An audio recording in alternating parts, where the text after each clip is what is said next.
কি গো, কালকের তরকারি সব রেখে দিয়ে তুমি মাছ মাছ দিয়ে খেতে বসে গেছো? আর বেশি তরকারি আর দেখি খাবো না। আর দেখি বড় বড় বড় পিস মাছ তো তুমিই নিয়েছো। রান্না কে করেছে? রান্না তুমি করেছো।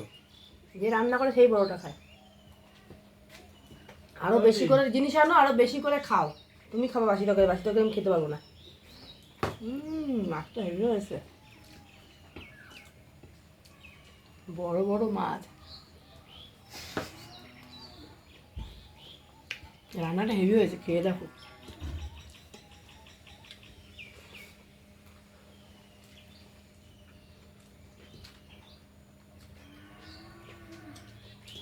খাবা মাছ না আমি সব খেয়ে নেবো। নিয়ে বসেছো যখন খাও আর কি। ঠিক আছে, শান্তিতে খেতে দাও। আর বাসিগুলো আমি খাবো নাকি? আর এই কালকের সব আমি খাবো? শান্তিতে খেতে দাও, যাও যাও।